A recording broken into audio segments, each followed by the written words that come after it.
Muy buenos días, amigas y amigos oyentes de Colectivo Burbuja. Os doy la bienvenida a un nuevo programa de Economía Directa. Hoy tenemos con nosotros a Joséan Paunero. Buenos días, Joséan. Hola, buenos días. Y a Jordi Yatzer. Buenos días, Jordi. Buenos días. Hoy vamos a hablar de tres temas. Vamos a hablar del nuevo gobierno italiano. Este gobierno que presenta una serie de medidas que han incidido fuertemente sobre los mercados financieros, especialmente sobre la cotización del bono italiano y sobre los CDS del bono italiano. No se lo han tomado nada bien los mercados, tanto las medidas que han dicho de lo que ellos han llamado una renta básica, que luego explicaremos que no es una renta básica, y el dar marcha atrás en la reforma de las pensiones, como también algún proyecto que se ha filtrado referente a la deuda que está en poder del Banco Central Europeo e incluso intenciones que parece ser que pueden tener, llegado el caso, de salirse de la moneda única, aunque a esto no se le está dando demasiada credibilidad.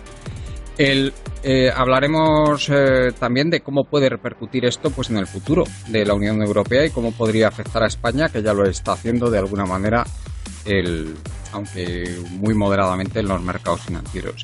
Y hablaremos también después del impuesto, la nueva tasa esta que se quieren sacar para las tecnológicas para financiar la subida de las pensiones. El gobierno, como siempre, resolviendo los problemas que tiene, pues a golpe de subir los impuestos, ya estamos acostumbrados.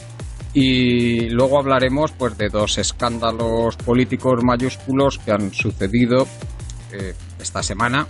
Estos últimos días tenemos Loeza-Plana, uno de los peces gordos del PP, uno de los históricos del PP.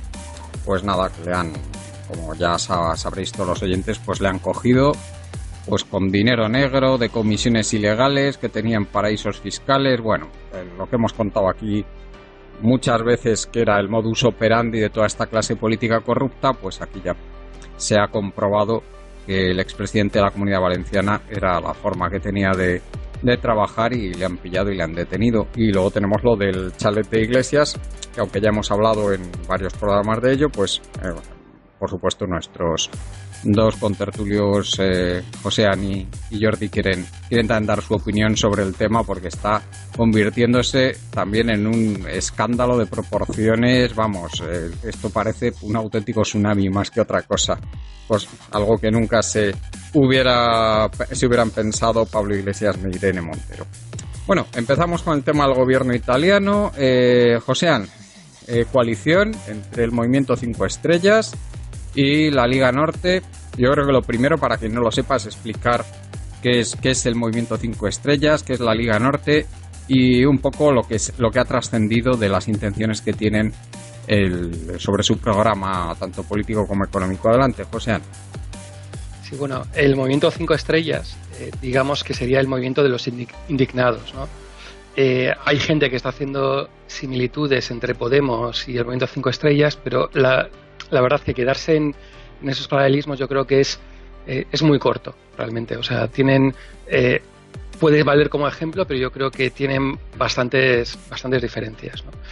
Luego, por otro lado, estaríamos hablando del movimiento el nacionalista La Liga, digamos que sería un movimiento de ultraderecha, digamos. No, yo creo que no habría que llamarlo extrema derecha. Tiene un discurso xenófobo impresionante, no cabe duda. Sí. Entonces es algo curioso como dos partidos que en teoría, si haríamos la similitud en España, sería como, salvando muchas diferencias, ¿vale? Es como si Vox se aliara con Podemos, en el fondo, para llegar a un acuerdo de gobierno.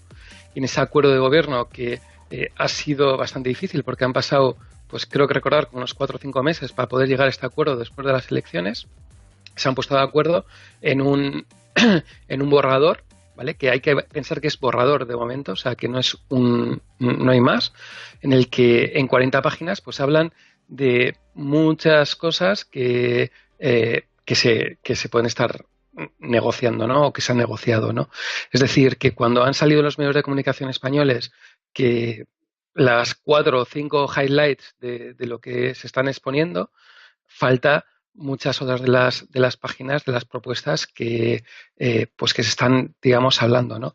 Yo viéndolo un poco lo que sobre todo se habla, es una bala directa a la línea de flotación de la Unión Europea, directamente. O sea, porque muchas de las cosas que se daban por supuestas que eran correctas y que se estaba haciendo en la Unión Europea, pues digamos, pues que directamente pues lo machacan, ¿no? O sea, pues yo qué sé, por ejemplo, hablan de la deuda, que yo creo que es un claro ejemplo, ¿no? Yo creo que es igual la parte, para mí, la más importante, porque después de eso todo se puede hacer de esa lectura y digamos que lo que quieren es evitar el movimiento que se está produciendo en deuda, en el que hay unas restricciones muy claras de deuda, y lo que ellos proponen es vamos a quitar estas restricciones de deuda para que haya crecimiento económico y esta deuda se pueda pagar con este crecimiento económico. Es más, la propuesta que ellos hacen es que toda la deuda que esté en el Banco Central Europeo no es que se perdone,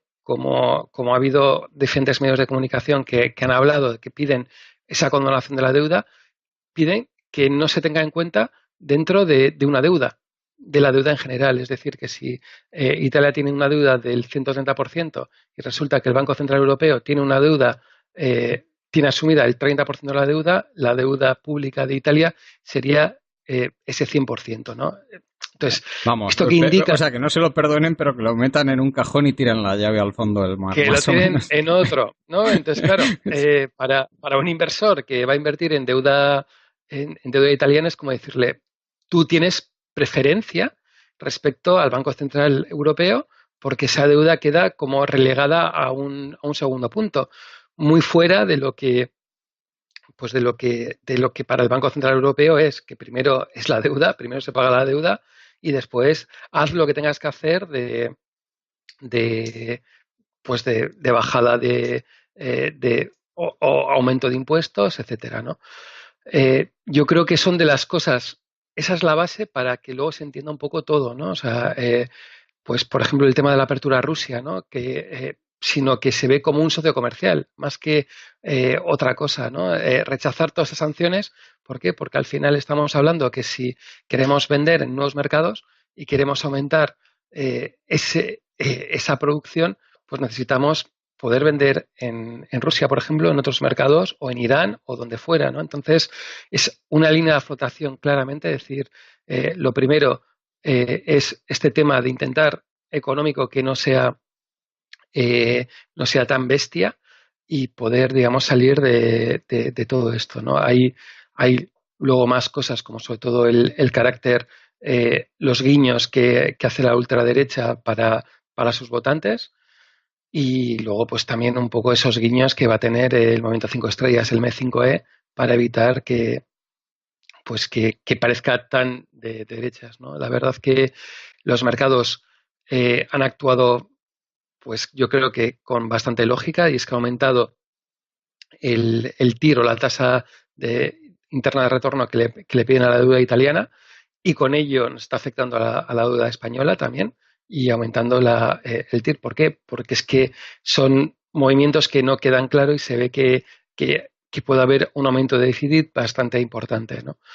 Esto es lo que pretende hacer el Claro, gobierno. es que lo de la rebaja impositiva que quieren hacer, lo que se llama la tasa plana, ¿no? Sería del 15% para todo el mundo del IRPF, hombre, el equivalente al IRPF allí, el impuesto sobre la renta, menos los que ganan más de 80.000 euros que tendrían el 20% de tasa Claro, impositiva. Entonces, por mucho que luego digan que van a desburocratizar la administración pública, que ya veremos qué quieren decir con eso, y ni cómo lo quieren hacer. Y si realmente hacen algo, pues es que los mercados inmediatamente, esto unido al tema de las pensiones y unido a que quieren dar un subsidio de paro, lo que ellos llaman renta básica, que no es renta básica, sino que es un subsidio de paro indefinido a la gente que no tenga trabajo, condicionado a que no rechacen ningún empleo, por malo que sea, que esto también hay que decirlo.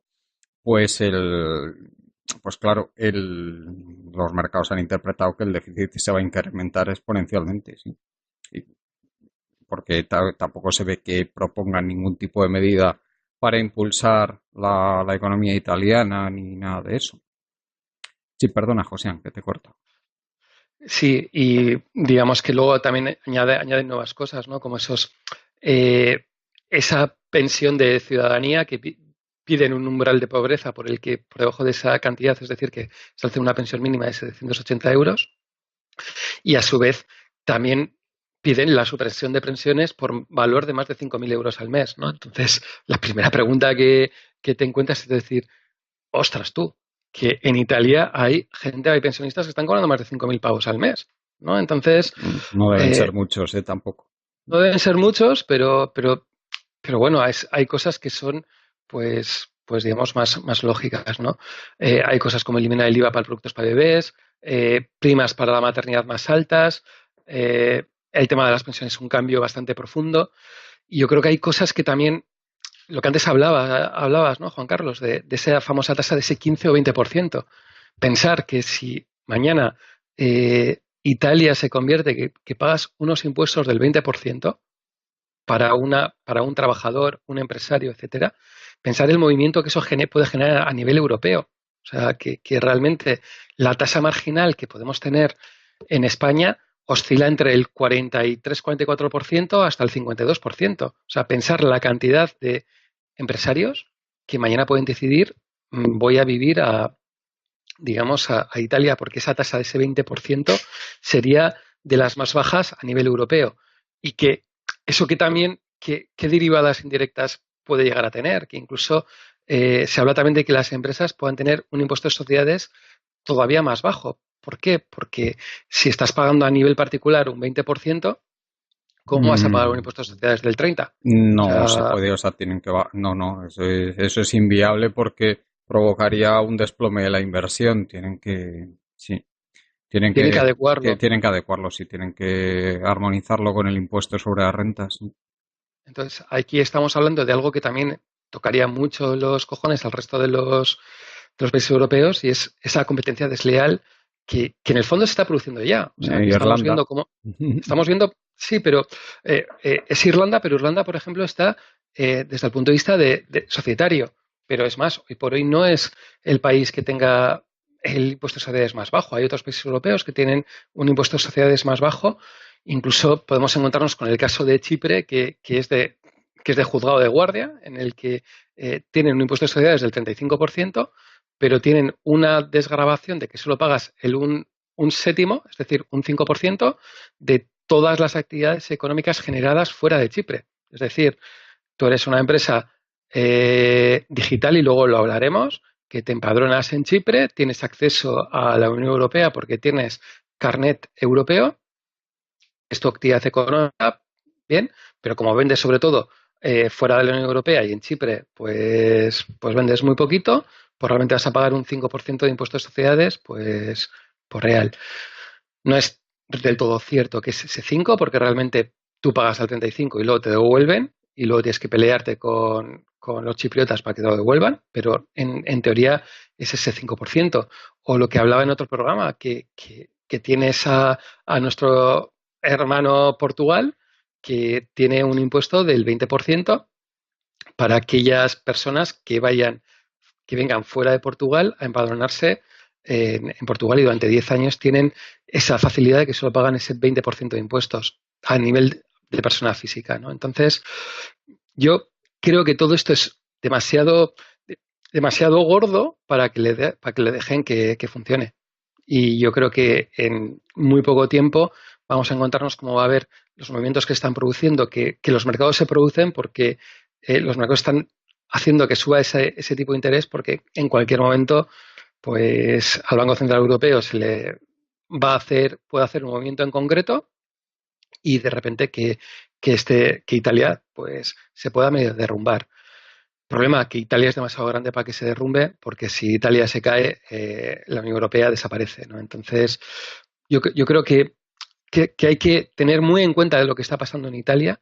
Yo creo que desde el punto de vista de lectura española parece que sí ha salido en varios medios de comunicación lo que está pasando en Italia, pero no se ve todo lo que hay detrás. O sea, que puede ser, yo creo, una verdadera revolución a nivel europeo si les dejan hacer lo que dicen.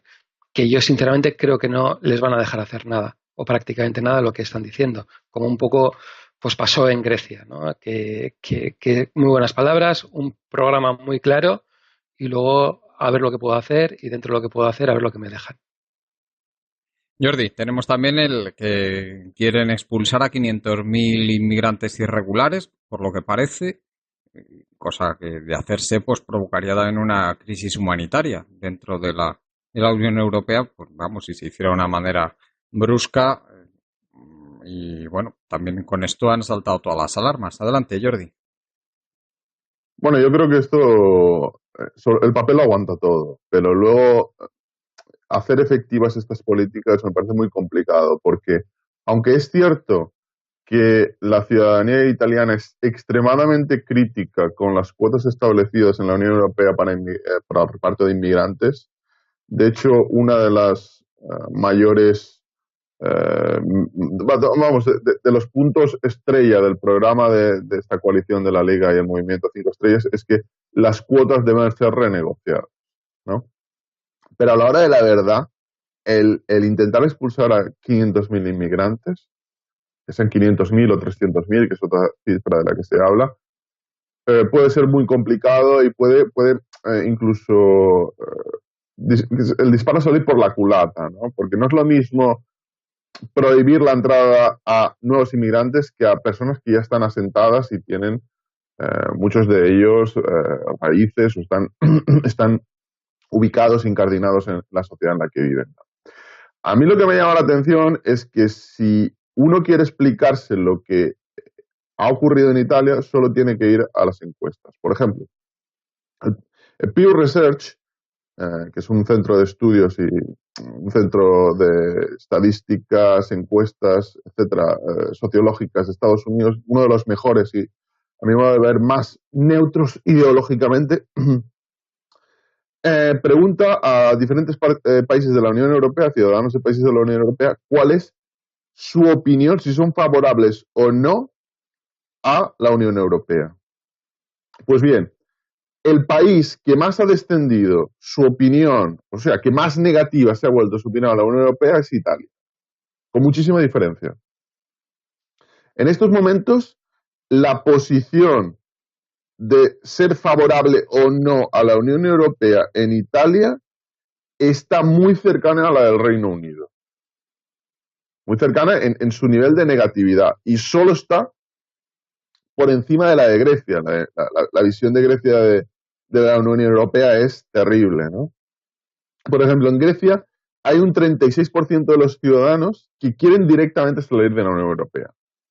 Aún no son mayoría, pero es un porcentaje altísimo, porque tenemos que tener en cuenta que hay otro porcentaje que no es que esté a favor, simplemente o no sabe o no contesta. Luego, después de Grecia, ya tenemos Italia con un 34% de gente que quiere salir de la Unión Europea. A mi modo de ver, esta coalición demuestra que gran parte de la sociedad italiana no está contenta con la Unión Europea. ¿Quiere decir que van a salir? Yo creo que no, porque ese porcentaje aún no es determinado. Un 34% siendo altísimo no puede inclinar la balanza a mi modo de ver en estos momentos. Y otra de las cuestiones que explica lo que ha ocurrido es que si uno va al Instituto per gli Studi de Política Internazionale y en este instituto se le pregunta a los italianos cuáles son los problemas más grandes que tiene el país según ellos. Y bueno, eso se pregunta en 2015, en 2016, 2017 y finales del 17, casi 18. Y la crisis económica es el problema principal para la mayoría de ellos. En las diferentes encuestas, en cada uno de estos años, se mueve entre el 40 y el 50%. O sea, es con mucha diferencia el problema principal. Pero si vamos al segundo y al tercer problema más importante, el segundo es la inmigración y el tercero el terrorismo islámico. A mí me resulta algo sorprendente. ¿De verdad que Italia, los problemas que más le afectan a los ciudadanos del terrorismo islámico? ¿De verdad que es el problema principal que tiene, uno de los problemas principales para Italia? Yo Pero creo que hay una ¿y esto percepción, por qué crees tú que pasa esto? Que piensen que... a mi modo, claro, a mi modo de ver es que el terrorismo, en estos momentos vivimos en una sociedad que está interconectada y cualquier ataque terrorista que se produce en París o se produce en Moscú, se produce en Estados Unidos, en el mundo occidental se interpreta como si se ha producido en tu barrio, en tu mismo barrio, porque está completamente interconectada. Y no solo eso, son sociedades occidentales que comparten muchos de tus valores y claro, es la única explicación, porque yo no recuerdo un ataque, porque no sé si se dijera en Francia, ha habido varios ataques, incluso en Estados Unidos, pero en Italia, ¿qué ataques terroristas islámicos ha habido en Italia? Yo no recuerdo casi, es que ni los recuerdo. Entonces, esto explica por qué un 60% de los italianos están a favor de cerrar el país. Hemos visto muchas veces en los medios cómo hay un cierto cinturón de seguridad, de barcos, de patrulleras, etcétera, que quieren impedir el acceso a inmigrantes desde Libia o desde Albania, etcétera. Pues la mayoría de italianos apoyan este cinturón, que es muy criticado desde las ONGs, pero claro, es que el gobierno italiano tiene la base para hacerlo por el apoyo de los ciudadanos y de hecho, a mi modo de ver, ha acabado ejecutando este cinturón porque había una presión ciudadana para hacerlo. Si vemos también cuál era la visión de las cuotas después de los países del este, que los países del este eran los que tenían la visión negativa, había algunos como Polonia o Hungría que se daba la curiosa circunstancia que los votantes de izquierda casi tenían una peor imagen de los refugiados que los votantes de derecha. Después de esos países del este, el que peor imagen tenía y el que peor voluntad de recepción de refugiados tiene es Italia. Clarísimamente es Italia. Con lo cual, todo esto, esta visión negativa de la Unión Europea, esta visión negativa del euro, aunque no es mayoritaria, repito, esta voluntad de que se haga un referéndum, aunque se vote permanecer dentro de la Unión Europea, esta visión contra los inmigrantes, esta crisis económica, es que es prácticamente el caldo de cultivo para que haya ocurrido lo que ha ocurrido. Es decir, un movimiento de unión entre un partido nacionalista anti-inmigración y un partido anti-establishment. Yo no diría exactamente de izquierdas, porque el movimiento de 5 estrellas es más puramente anti-establishment que puramente izquierdista. Es un partido que tiene dirigentes de todas las ideologías.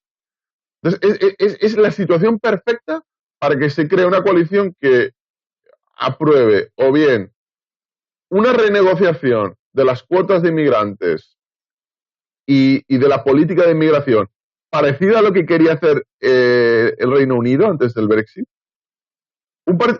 Una coalición que va a votar a algo parecido, a llegar a algo parecido a una renta básica, una pseudo renta básica, con todos los peros que le podamos colocar, y que al mismo tiempo lo que han cambiado y que al final no se han atrevido a hacer es que querían crear prácticamente un banco central paralelo, banco central italiano, que tuviera ciertas competencias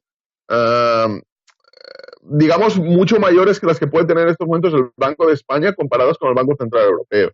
Eso no se han atrevido a hacerlo, pero es evidente que está dentro de la voluntad de los dirigentes del Movimiento 5 Estrellas y de la Liga, lo que era la Liga Norte, la Lega en estos momentos. Y también se ve en la renegociación de la política exterior con Rusia, que es un asunto terriblemente importante para Estados Unidos y Alemania. Esto es sacar los pies del tiesto de forma brutal, porque la política exterior no valen bromas. A los ciudadanos corrientes puede ser de lo que consideran menos importante, pero en política exterior se tiene muy poco margen de maniobra. Es como estar en una cárcel y te ha tocado cierta banda, tú no te cambias de tu banda a la banda contraria. Si te cambias a la banda contraria, aquí tienes peligro personal, a lo mejor. Y no me refiero a peligro personal de ir a la cárcel, de cosas más graves que te pueden ocurrir. Bueno, José, no sé si quieres comentar algo más antes de pasar al siguiente tema. ¿Cómo puede afectar esto, por ejemplo, al futuro de la Unión Europea? ¿Crees que al final no llegará la sangre al río? ¿Crees que el tema finalmente se pueden cumplir los peores augurios y que esto se acabe liando? Porque recordemos que ahora mismo ya hay ciertos indicios de que podríamos dirigirnos hacia una crisis económica. Está todo el tema de los tipos de interés y del petróleo que ya hemos comentado en varios programas. Y yo no sé, este gobierno enfrentado a una situación de recesión, ¿cómo podría reaccionar? ¿Cómo ves tú el tema? La verdad que es muy complicado, porque primero hay que pensar qué es lo que les van a dejar hacer, ¿no? Que una cosa es lo que ellos mismos lo dicen, o sea, que es que ya han tenido muchas críticas y no les han dejado hacer nada, o sea, que ni intentar hacer todavía nada, ¿no? Entonces, eso es lo primero que yo creo que hay que ver, ¿no? Luego, desde el punto de vista del futuro de la Unión Europea, o sea, la Unión Europea se ha salvado de momento porque el Banco Central Europeo, es mi opinión, ha metido tal cantidad de dinero en general que ha hecho que los tipos de interés en economías como pueda ser Italia, como sea España, Portugal, digamos, los países más periféricos, hayan podido bajar de tal manera los tipos de interés y con eso el pago de deuda se ha reducido y se ha podido utilizar un poco ese dinero para que haya un cierto aumento de la producción, del PIB, etcétera, y con eso se ha podido salvaguardar todo el chiringuito. Y el problema va a venir cuando nos encontremos que la inflación empiece a aumentar y el Banco Central Europeo pues tenga que subir los tipos de interés. Y ante esta subida de tipos de interés, pues a ver qué pasa, porque solo hay que pensar en España que nos aumenten los tipos de interés un puntito, solo un puntito, ¿eh? No estoy hablando de otra cosa, y nos encontramos que el nivel estaríamos pagando unos 12.000, 13.000 millones más de euros al año, eso implicaría pues que el déficit público pues sería todavía más incontrolable de lo que tenemos ahora, ¿no? Y ver exactamente qué es lo que se va a hacer, ¿no? Yo creo que hay una de las cosas que yo creo que es positiva y es que están diciendo que realmente la Europa que está hoy por hoy, en el que podemos decir esta Europa alemana, en el que hay que restringir mucho digamos, la inversión, hay que restringir el déficit público, pues no funciona y es lo que están diciendo a las claras. Es decir, lo que está haciendo pues no funciona y en Italia se ve que los crecimientos del PIB son muy, muy escasos y que habrá que intentar otras políticas. Y otras políticas pasan por aumentar ese déficit público y yo creo que monetizar pues todo esto, ¿no? Yo creo que sinceramente no le va a dejar porque hay tal diferencia de criterios entre este criterio italiano, griego o el criterio alemán que va a hacer que si realmente Italia se saliera con las suyas, directamente yo creo que Alemania se iría del euro. O sea que, sin más, ¿no? Entonces, eh, yo creo que este puede ser un punto de inflexión para que se recapacite exactamente hacia dónde se va la Unión Europea y que yo creo que de aquí o cambia la Unión Europea o desaparece. O sea, no tengo claro que sea esa desaparición de la Unión Europea como muchos pronostican, pero sí un cambio muy importante de hacia dónde va. Ujú. Sí, no, yo desde luego aquí lo hemos comentado en estos años anteriores muchas veces si la Unión Europea finalmente se deshacía, bueno, la eurozona más que la Unión Europea, pues sería por un problema político más que un problema económico global de la eurozona, que mientras mantenga ese enorme ese enorme superávit exterior, pues es muy complicado que se produzca. Bueno, Jordi, ¿querías comentar algo más o pasamos ya al siguiente tema? Solo un dato que para mí es muy importante y es que el bono italiano está aumentando terriblemente. Ha pasado en poco tiempo del 1,8 al 2,3, que en la situación actual es un interés muy alto. Esto significa que los inversores creen que el riesgo en Italia está incrementándose de forma acusada. Ujú. Muy bien, veremos cómo sigue evolucionando porque esto va a ser uno de los temas importantes de este año, con seguridad. Sí, Tendremos sí, ocasión de eso. hablar muchas veces de ello. Solo añadir una coletilla, digamos, a lo que a lo que ha comentado Jordi, ¿no? Y es que pensemos que con todo, el tipo de interés del bono italiano con problema está al 2,3, ¿vale? Pero el bono americano, que puede ser Mm, la referencia, está al 3%. O sí, sea sí. Que ese es el tema clave, ¿eh? De lo que va a pasar en los próximos 2 años, lo que está ocurriendo con el bono americano.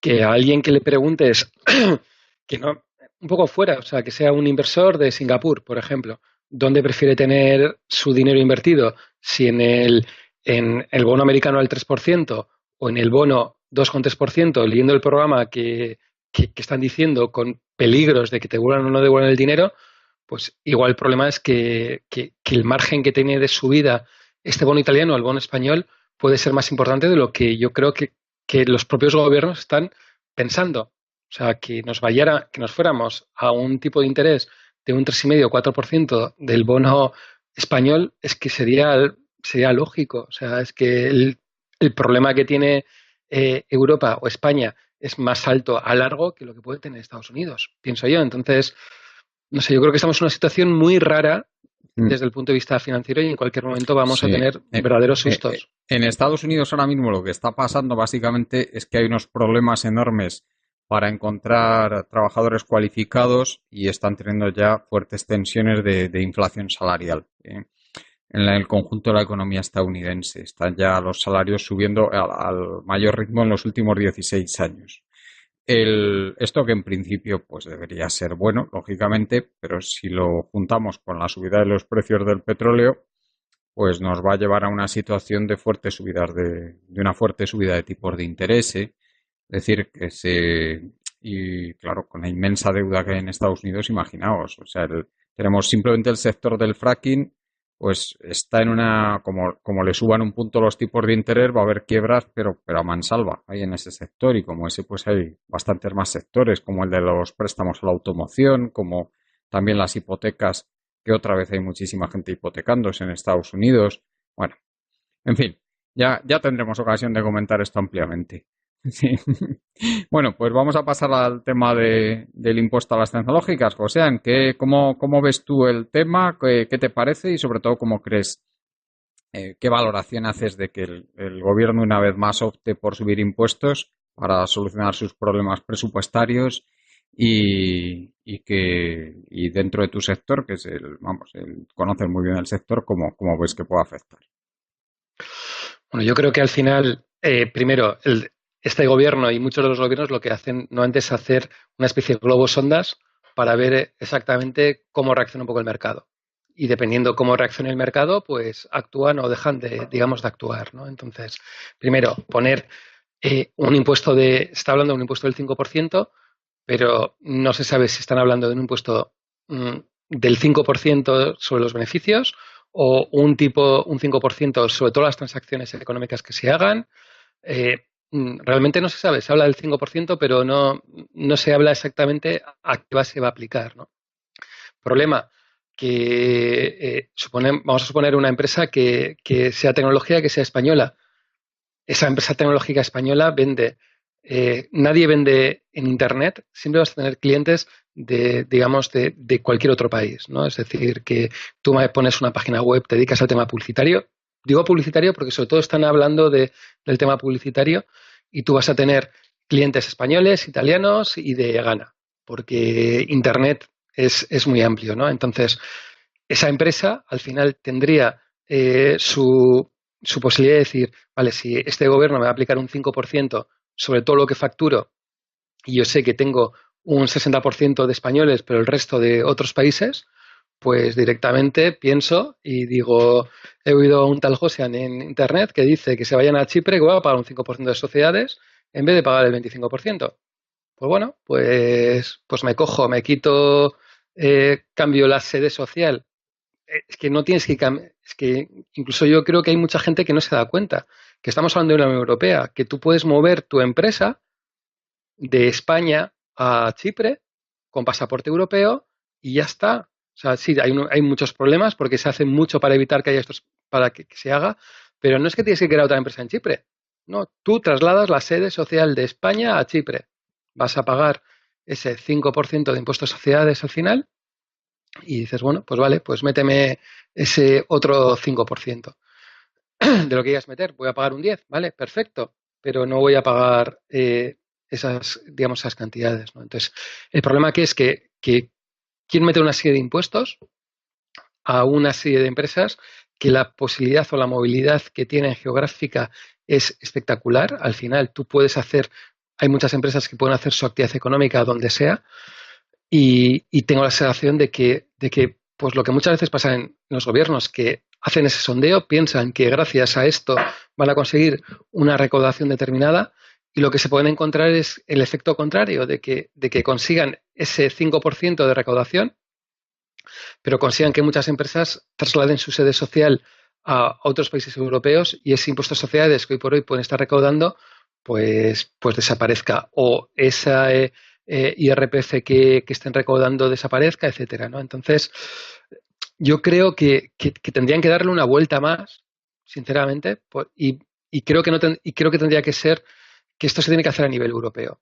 Si lo haces a nivel particular, te puedes encontrarte que una desbandada importante y que al final la posibilidad de recaudación sea mucho más baja de lo que tú piensas y que genere unos efectos más adversos de lo que, digamos, de lo que se cree, ¿no? Entonces, yo creo que esto tendría que pensar el gobierno que tiene que ser a nivel europeo y cuando a nivel europeo se consensúe todo este tipo de políticas, pues yo creo que sí, actuar o tal, ¿no? Pero si no, yo creo que es una verdadera locura. O sea, otra cosa es que se haya negociado con el PNV un aumento de las diferentes pensiones, eso hay que financiarlo de alguna manera y hay que sacarnos impuestos de la chistera para poder financiar todo esto, ¿no? Pero yo creo que la sensación, que falta siempre cuando alguien habla de que vamos a recaudar tanto, es que en ningún punto se pone, es que vamos a recaudar tanto, pero el efecto este va a provocar un efecto contrario en determinados impuestos. Y eso nadie lo pone. O sea, que nadie hace una especie de impuesto de cuánto conseguimos, cuánto vamos a perder, ¿no? Y eso yo creo que le falta al gobierno, a este gobierno y al gobierno socialista que teníamos anteriormente y a otros gobiernos, ¿no? Es decir, analizar, por favor, antes de poner un nuevo impuesto, exactamente qué efectos negativos va a tener. O sea, porque van a existir y existen esos efectos. O sea, y eso yo creo que es lo que falta. Mm. Muy bien, pues Jordi, no sé qué piensas tú del impuesto este que se han sacado de la manga. Bueno, a mí hay un detalle que sí que me parece importante y es que lo que ha señalado el nuevo ministro de Economía y es que los impuestos están desfasados. Los impuestos que se aplican a las tecnológicas están totalmente anticuados y no pueden, en la práctica, no pueden grabarles. Entonces, este movimiento, según Ramón Escolano, lo que busca es que se grave la facturación o las ventas directamente en el país, independientemente de que si luego se triangulan beneficios o el pago de impuestos se acaba haciendo en otros países o en otras naciones. Lo que hay que hacer es directamente aplicar impuestos a la facturación en el país de origen. Es decir, si una empresa vende a un español publicidad o bienes o servicios, esa venta tiene que tributar, aunque no tenga beneficios. Literalmente aunque no tenga beneficios. Porque, de hecho, lo que están haciendo es triangular las ventas para acabar o bien no pagando nada o pagando extraordinariamente poco. Y el problema de esto es que acaba generando competencia desleal. Porque es cierto que hay compañías que no están realizando esta política, que acaban pagando impuestos, tienen que vender sus bienes más caros y estas empresas pueden generar mayor inversión, mejorar sus productos y desde luego tener un nivel de beneficios que les hace que puedan abordar su expansión internacional, algo que otras empresas que están grabadas de la forma tradicional no pueden hacer. Es decir, el Corte Inglés con el tipo de tributación actual jamás va a poder sobrevivir a largo plazo contra Amazon. Entonces, esto tiene que cambiar. O bien el Corte Inglés acabará comportándose como Amazon, o bien Amazon tendrá que tener algún tipo de impuesto que equilibre la situación. Bueno, ya habéis visto lo que ha hecho Mercadona, ¿no? Que va a empezar el supermercado online. De hecho, creo que está en pruebas ya por ahí por Valencia, ¿no? Sí, y de hecho es un intento, los creo yo. contratos ya se Sí. están haciendo. Sí. Los contratos ya se están haciendo.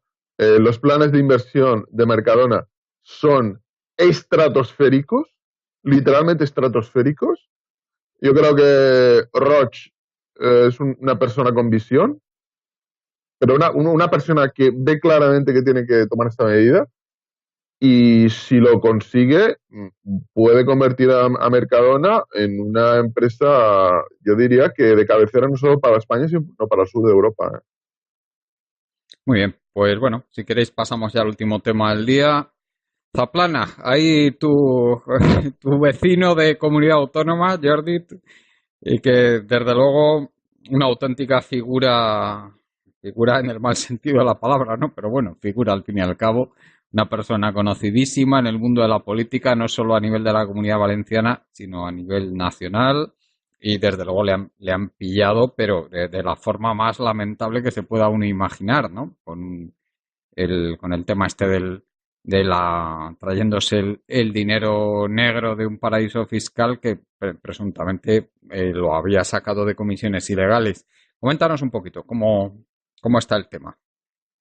Bueno, primero vamos a poner en situación a los oyentes para saber, para que puedan entender eh, la posición global de Zaplana y cómo Zaplana llega a la política. Vamos a ver, la familia de la mujer de Zaplana lleva generaciones en política. El tío de su mujer fue alcalde de Benidorm durante el franquismo, a finales de los años 60. Su padre, el padre de su mujer, o sea, su suegro, era un empresario de la zona también. Un empresario, si no recuerdo mal, de restauración y construcción. Que también era concejal del Partido, bueno, Alianza Popular y luego del Partido Popular. Y también fue senador. Luego, su nieto también le sustituyó a él como senador. Luego, fue el presidente de Nuevas Generaciones. Luego, una de sus hijas, que es la cuñada de Zaplana, también fue concejal de Sanidad y Cultura en el Ayuntamiento de Benidorm, del que había sido anteriormente alcalde su padre. El primo fue también diputado del PP. Y podría seguir. Es prácticamente todo el clan familiar. Sí. Y tenemos también aquí metido en el ajo al exdirector general de la policía, nada menos, a Juan Cotino. No, esto es más grave. Esto es más grave porque a mí, yo lo he dicho muchas veces, no se puede diferenciar la estructura empresarial o la estructura política cuando se dice, es que me hace muchísima gracia, ¿no? Que los políticos son títeres de unos empresarios con chistera que están ahí mandándoles y les arrojan un manojo de cebollas y hacen lo que quieren de ellos. Es una posición ridícula. Vamos a ver. De lo que supuestamente se le acusa a Zaplana es de, bueno, no supuestamente, se le acusa de eso, de supuestamente haber cobrado comisiones o haber creado un entramado para cobrar comisiones, entre otras cosas, por haber privatizado las empresas de la ITV, que tenían que hacer las revisiones de la ITV, y otro tipo de empresas de ese sector, ¿no? Estas empresas se acaba dividiendo la privatización para entregar a diferentes holdings. Uno de estos holdings es del sobrino de Cotino, que es el exdirector de la policía y uno de los mayores, uno de los políticos de mayor influencia de Valencia. Es decir, no solo es un político a nivel valenciano, es un político con un poder dentro de los órganos represores del Estado, de los órganos de seguridad del Estado, muy, muy importante a nivel nacional. Y su sobrino se queda una de estas concesiones. Su sobrino ya ha estado condenado, si no recuerdo mal, a 1 año y medio por otros delitos en otras tramas de corrupción ya con sentencias ya en firme. Entonces, aquí vemos como políticos del altísimo nivel crean sociedades en las que miembros de su familia se convierten en empresarios y les dan las concesiones o privatizaciones a esos miembros de su familia. Entonces, aquí donde acaba la empresa y acaba la política. Sí, y luego un tema del que hemos hablado aquí muchas veces, que es otra corrupción que hay, que es cómo se legisla muchas veces para favorecer a determinadas empresas, que eso algún día esperemos que salga, porque ahí hay una cantidad de dinero metido, porque con eso lo que hacen es corromper totalmente el funcionamiento de los mercados para favorecer a las empresas asociadas a todos estos políticos, porque es justo lo contrario. Efectivamente, las cosas funcionan como tú dices, o sea, no se puede distinguir entre lo que son estos partidos políticos y el mundo empresarial. Muchas veces se crean incluso grandes holdings empresariales al calor del poder político, otras veces simplemente funcionan a la vez, como un todo conjunto. Bueno, es tal y como lo cuentas, Jordi, sí. En fin, bueno, Joséan, perdón, sí, algún día me gustaría que nos explicaran cómo José Bono y su familia han tenido esa gran inteligencia para crear el patrimonio que tienen. Sí. A mí me gustaría también que nos explicaran por qué ciertos bancos supuestamente también habían pagado publicidad en algunos de sus pequeños hipódromos. Me gustaría que me explicaran por qué ese tipo de información no sale en los medios, ¿no?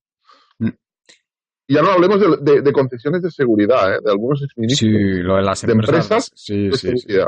Eso, recuerdo todavía cuando cambiaron la legislación, que creo que fue en el año, si no me equivoco, no sé si fue en la primera legislatura de Aznar o en la segunda, que cambiaron, entonces había toda una miriada de empresas de seguridad, pequeñas, medianas, las empresas muchas veces contrataban directamente a personal de seguridad, hicieron una regulación, supuestamente, porque decían que los guardias de seguridad estos no cumplían con los requisitos de formación necesarios para garantizar que desempeñaran su trabajo profesionalmente.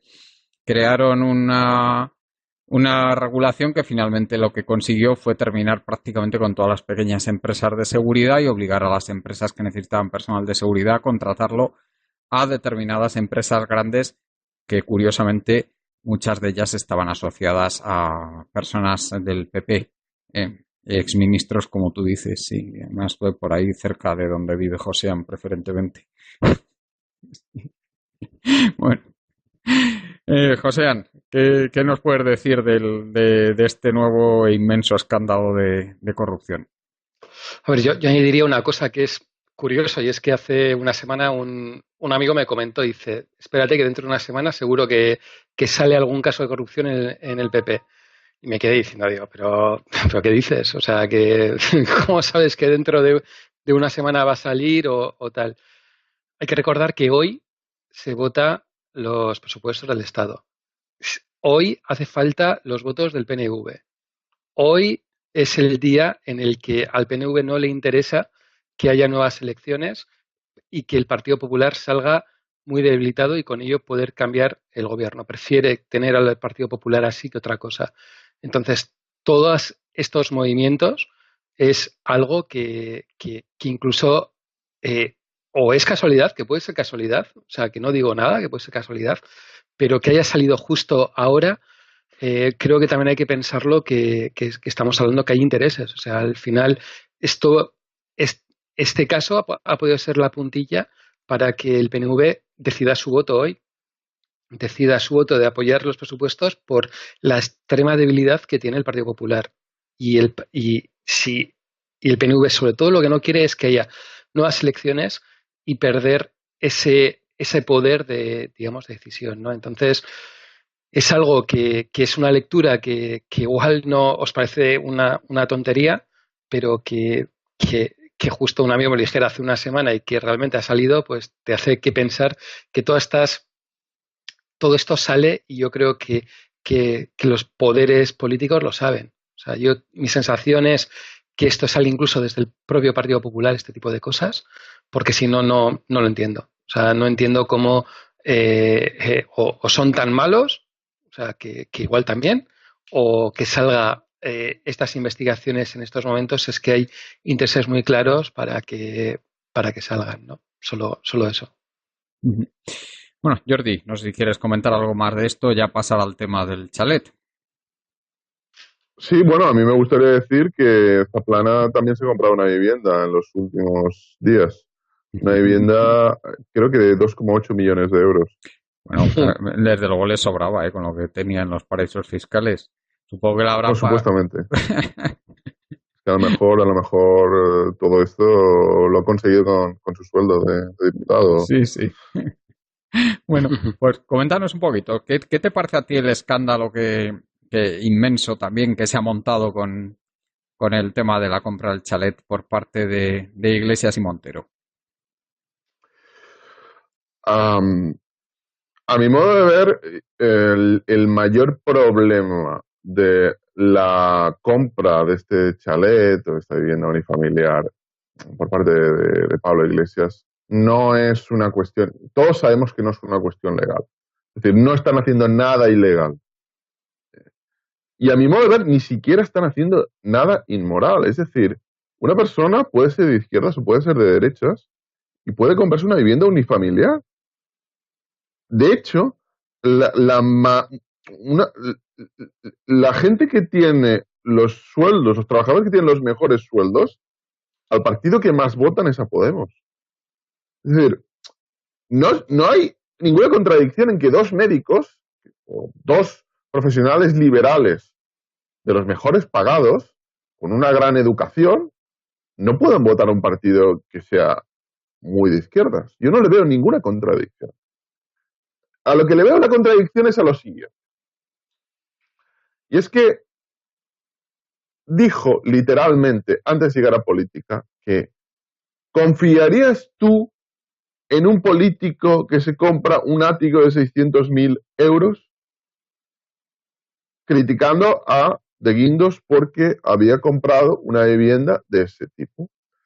Entonces, claro, cuando tú criticas a alguien directamente por hacer lo que estás haciendo y dices que no es de fiar por hacerlo, o bien lo que tú decías no vale para nada, o bien tú tampoco vales. Porque si dices que si alguien que se compra una casa de 600.000 euros, no, que es un ático, no debería estar en política, no debería estar administrar un país, tú no puedes administrar un país.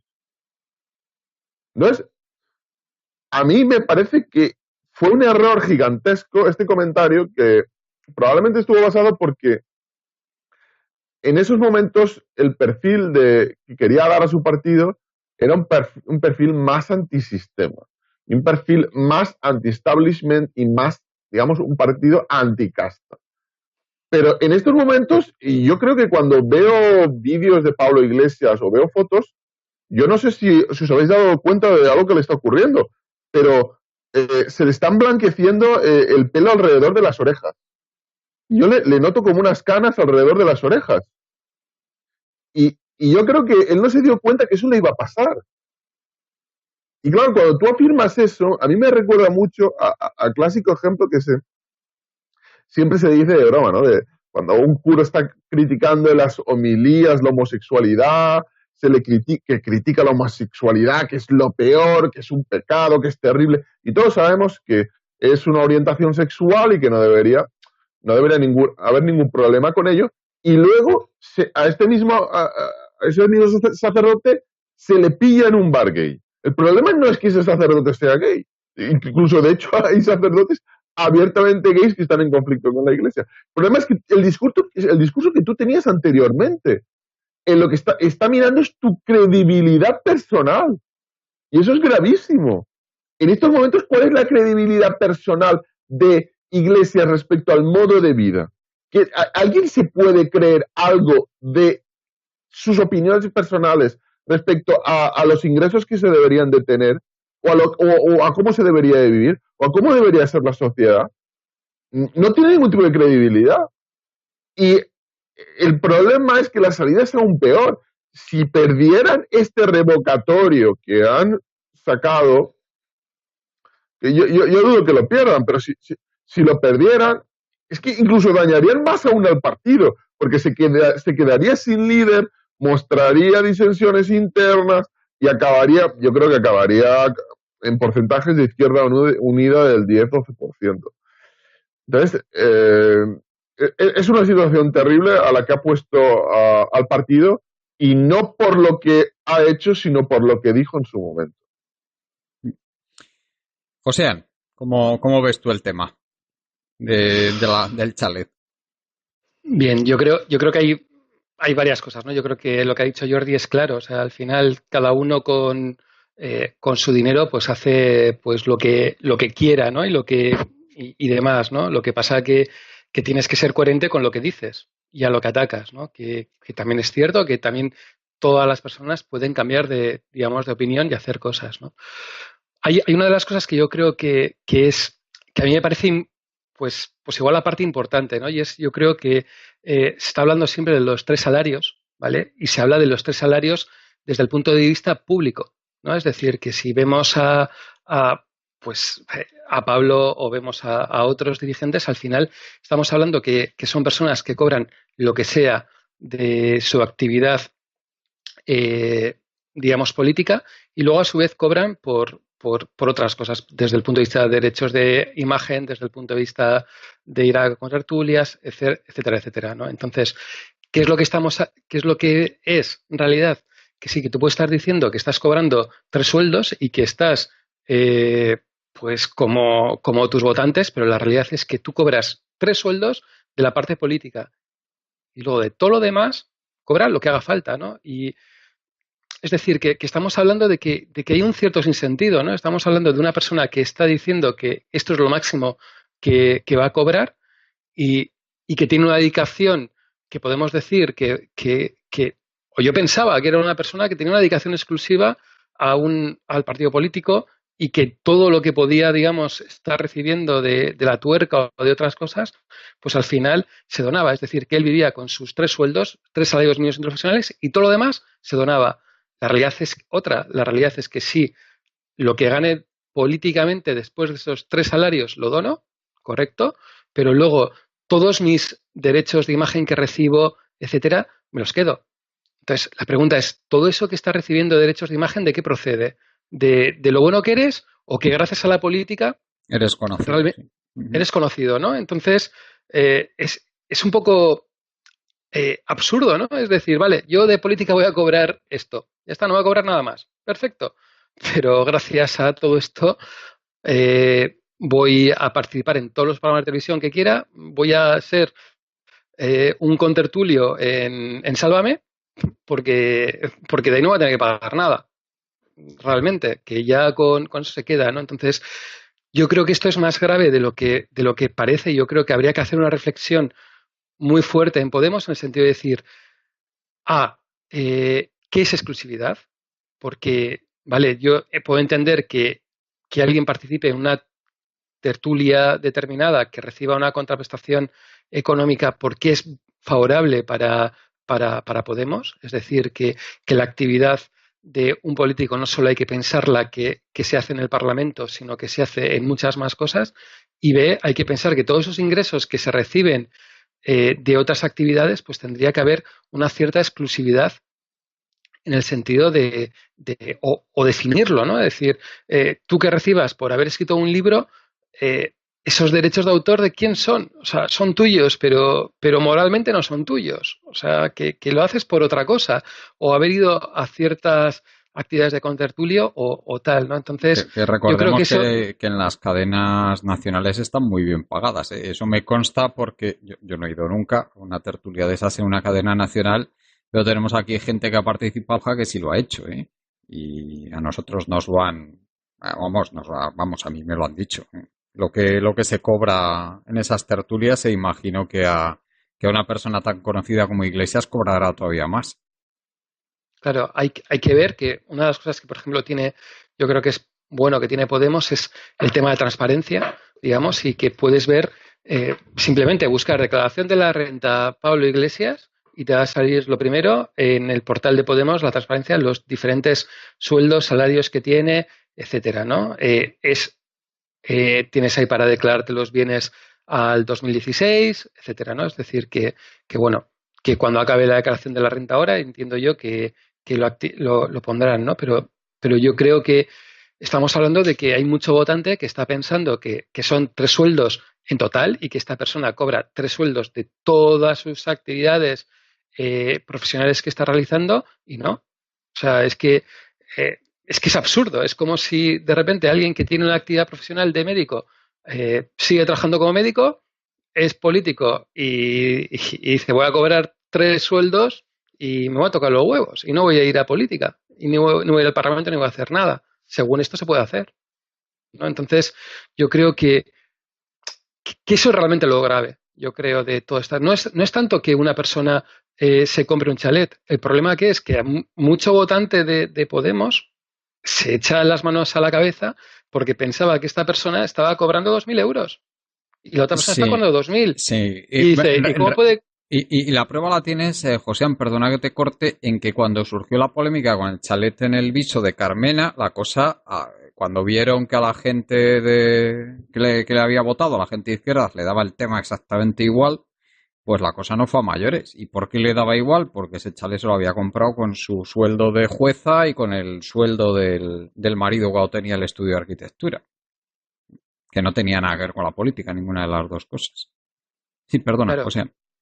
ese es realmente el verdadero problema que yo creo que hay aquí. O sea, que estamos hablando de una persona que el dinero, a ver, lo ha generado desde el punto de vista eh, político, sobre todo, y que ese sentimiento, es decir, es que con 3 sueldos, y es lo que la gente piensa, como con 3 sueldos, con 1.800, 1.900, no sé cuánto exactamente, 2.000 euros, 2.000 más 2.000, 4.000, ¿cómo alguien puede pagar una hipoteca de 1.500, 1.600 o 1.800 euros, más desplazamientos, más tener a una persona que les cuida a los niños, más jardinero, más tal, más cual? Imposible, aquí tal. No, la solución es muy fácil. Es que esta persona gana 2.000 euros de su actividad normal y gana el dinero que sea de su actividad profesional. Entonces, el problema yo creo que está ahí, ¿no? Es decir, qué es actividad profesional y qué es actividad política. Y yo creo que mucho votante de Podemos, y ahí me incluyo yo también, pensábamos que eran unas personas que al final, pues que tenían puesto eso y que no hacían otras actividades y que las otras actividades, pues al final se acaban donando o a una ONG o al partido político o a lo que sea. Pero no. Entonces eso yo creo que es realmente lo que escama realmente todo esto. O sea, que se ve que una cosa es lo que tú te vendes diciendo, está muy bien lo de los 3 sueldos, pero luego ves que, el, que el jefe pues hace otras cosas, ¿no? Entonces, ahí es donde yo creo que, que no puede ser, ¿no? Yo creo que tiene que quedar muy claro exactamente que, que si tú estás en política, estás en exclusividad en política y que todas tus actividades económicas que tengas detrás o bien las dejas de manos, o bien si vas a una contertulia económica o vas a donde sea y cobras o haces un libro o lo que sea, pues eso va al partido político. A ver, esto, ¿qué es lo que hacen, qué es lo que pasa en Estados Unidos? O sea, estamos hartos de ver cuando hay un presidente del gobierno americano y cuando deja la política escribe su libro. ¿Y por qué no lo escribe mientras está en política? O sea, yo no sé si es porque no puede hacerlo por decir determinadas cosas, etcétera, o también es porque el tema económico no podría hacerlo. O Sí, o, sea, o- entonces, o el tema del dinero que cobra un expresidente de los Estados Unidos por una conferencia, que en Estados Unidos eso son cantidades enormes, ¿eh? O sea, son... Y eso tampoco, evidentemente, tampoco lo hacen cuando están en ejercicio. entonces, aquí el planteamiento, esto pasa en Podemos, es que yo no quiero ni pensar qué es lo que está pasando en otros partidos. O sea, o sea, es que podemos alucinarlo. O sea, y una de las cosas que también me sorprende muchísimo, muchas veces cuando ves las declaraciones que hacen de patrimonio, lo que tienen, etcétera, te das cuenta que hay muchísimos políticos que tienen muy poco dinero, ¿no? Y al final es un poco lo alucinante, a veces piensas, ¿no? Y dices, joder, gente que está ganando muchísimo menos de sueldos, que no dona esas cantidades al partido, etcétera, y que al final va ahorrando y va haciendo su pequeño patrimonio, y de repente esta gente que tiene sueldos muy elevados no consigue ahorrar, hostias, o sea, te plantea muy mucho exactamente qué es lo que esa élite que nos está gobernando, ¿no? ¿Qué está haciendo realmente con el dinero de todos los demás que en teoría tendrían que estar utilizándolo de una manera sabia y bien hecha, ¿no? Pues dime cómo gastas a nivel particular y te diré cómo vas a gastar a nivel político, ¿no? Y eso es, yo creo que uno de los problemas que tenemos, ¿no? Pero bueno, que si os dais cuenta, tampoco el resto de partidos está haciendo demasiada sangre ante esta situación, ¿eh? O sea, y podrían hacer sangre, sangre. Entonces, que no lo hagan es que igual tiene que callar también mucho. Y es lo que me temo. Jordi, no sé si quieres comentar algo más sobre este tema. Sí, dos cosas, vamos a ver. La primera, que yo estoy completamente en contra de que los políticos se limiten el sueldo a 3 veces el SMI.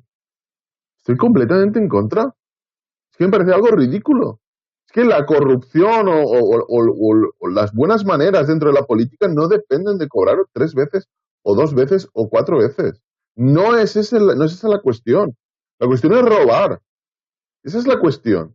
Y un político, a mi modo de ver, debería estar bien pagado. A mí me parece absurdo esta política de querer poner sueldos extremadamente bajos. Y digo extremadamente bajos porque dirán, no, es que es 3 veces el SSMI es un sueldo extraordinario en un país como este. Vamos a ver, en España, si uno va al INE, un 30% de los trabajadores cobran más de 3 veces el SMI. Es cierto que hay muchos que cobran de 1 a 2 y los hay que trabajan parcialmente y cobran de 0 a 1. Pero estamos hablando de a mi modo de ver, un puesto de trabajo que es una mano de obra cualificada, que debería tener a los mejores, a los más formados, que debería estar al nivel de un juez, que debería estar al nivel de un médico y que debería estar al nivel de ese tipo de empleados. ¿Qué sentido tiene que alguien que está en esa situación se le meta una limitación de sueldo de 2 o 3 veces el SMI? ¿Va a ser mejor político porque cobre 1.800 euros?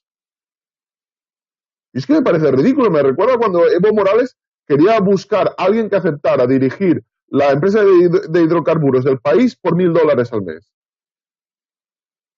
Es que es totalmente absurdo. Eso no es lo determinante y de hecho a mi modo de ver es contraproducente.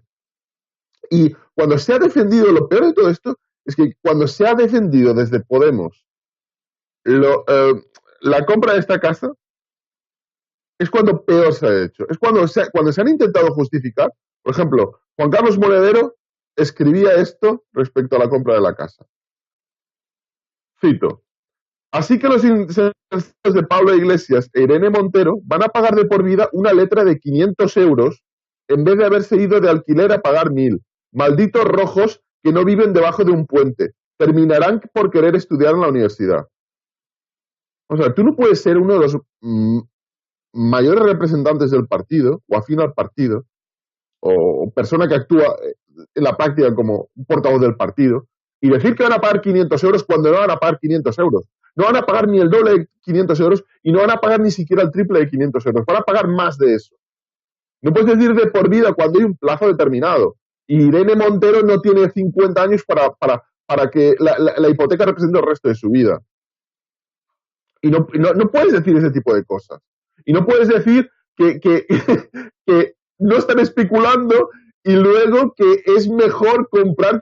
Es que me parece el típico de discurso de que con lo que yo pago de letra me sale más barato que el alquiler, ¿no?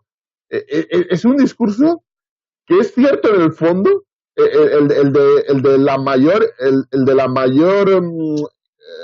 yo diría la inversión más adecuada desde el punto de vista económico, porque a mi modo de ver en Madrid en estos momentos, por eso está subiendo el precio, es mejor comprar que alquilar con los precios de los alquileres, pero tú no puedes tener ese tipo de discurso y no puedes dar cifras que son completamente erróneas de lo que van a pagar de hipoteca y ni siquiera de plazo. Y no vamos a entrar ya en los tipos de interés porque hay opiniones contradictorias. Pero ese tipo de defensa es una defensa ridícula. Ya, pero Jordi, yo estoy de acuerdo, ¿eh? Que tiene que haber, que igual la base tiene que ser otra, de que de por cantidades de dinero para intentar conseguir, pues digamos, a los mejores.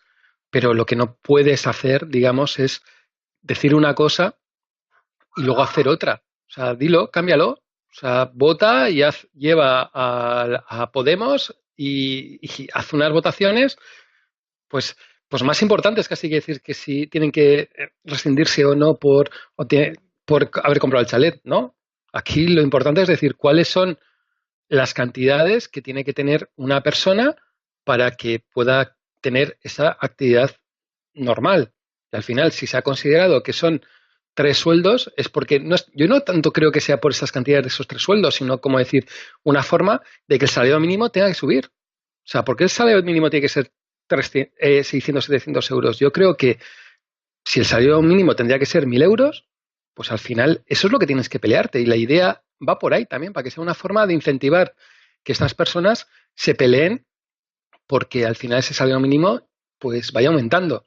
Y lo que no puedes ¿Pero tú hacer... crees que ellos están en posición de eso? Si son la tercera fuerza política, están a años de conseguir eso. Bueno, ¿Qué tipo de dirigente vas a traer?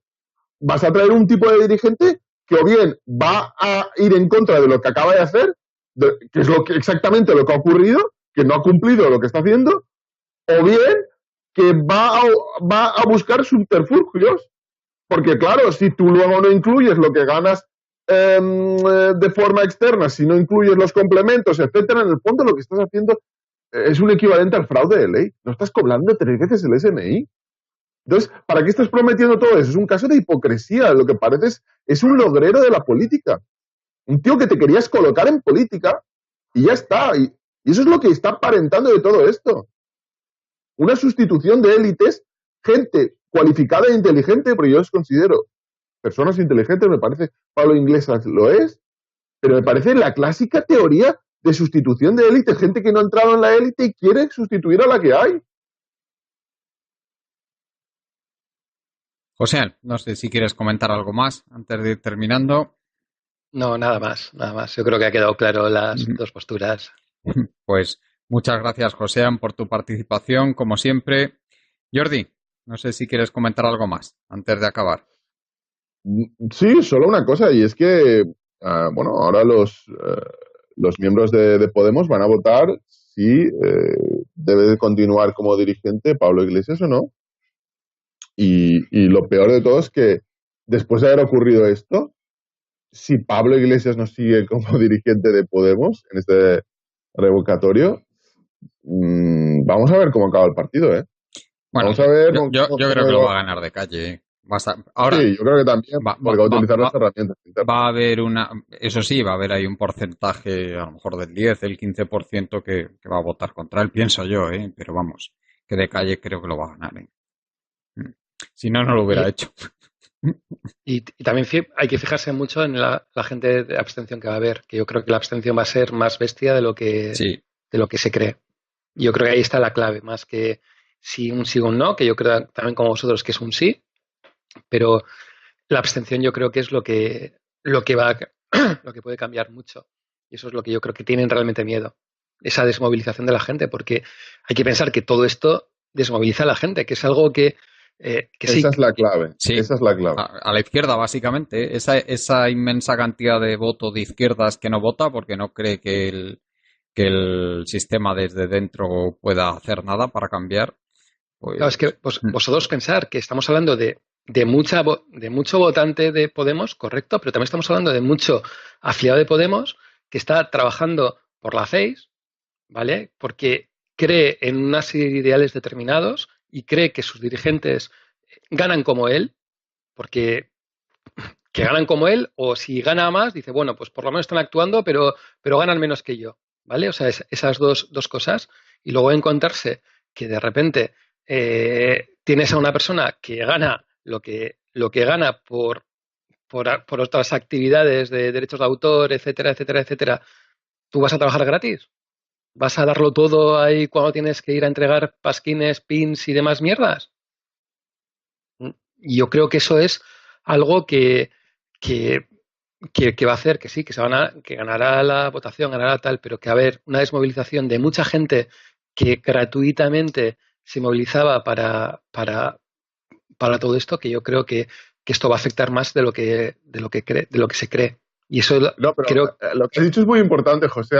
¿Os acordáis cuando hablábamos de los círculos de barrio, de la organización horizontal, de cómo los grupos de miembros del partido y del 15M iban a gestionar este movimiento que iba a ir contra el establishment? Ahora es una broma. Todo eso suena una broma. Es que es una parodia. Es que hablar de eso ahora es que da risa. Pues así es, sí. Bueno, creo que hay mucha gente que ha sido fundadora de Podemos, que ha estado ahí y que no ha hecho todo esto para esto. Sinceramente, yo creo que eso se irá viendo, se va viendo poco a poco, como hay mucha gente que se ha ido yendo de Podemos y yo creo que es cuestión de tiempo de que se vaya más gente. O sea, porque, a ver, yo no sé en otros sitios, pero en Euskadi, mucha gente que iba entregando fasquines del Partido Popular y demás, o iba incluso a los colegios electorales, cobraba. O sea, porque te decían directamente que cobraban. Tú vas a muchas elecciones y tienes a mucha gente pues que de Podemos que ni por la más remota cobraba, ¿no? Y cuando podías preguntar al del Partido Popular por qué cobraba, decía, hombre, pues lo normal, o sea, si esto es normal, si te pagan, pues ¿por qué no, no? Y yo creo que va a haber esa desmovilización y yo creo que lo veremos, ¿no? O sea, que igual no se ven las elecciones, en los votos normal y corrientes, pero yo creo que hay una desmovilización de los afiliados y va a haber una desmovilización de mucha gente que directamente no va a votar. O sea, lo tengo bastante claro yo eso. Muy bien, pues muchas gracias, Joséan. Si quieres dar alguna referencia para que te sigamos. Sí, no, en Facebook es fácil encontrarme con José Paunero, es muy fácil encontrarme para cualquiera. Jordi, muchas gracias y si en Facebook también te podemos seguir. Sí, gracias a vosotros. Y gracias a la gente que nos escucháis, a Juan Martínez, a Marta Luengo, a los compañeros que hacen posible a nivel técnico y de difusión estos programas y nos despedimos ya por ello. Recordamos la página web colectivoburbuja.org. Hasta el próximo día.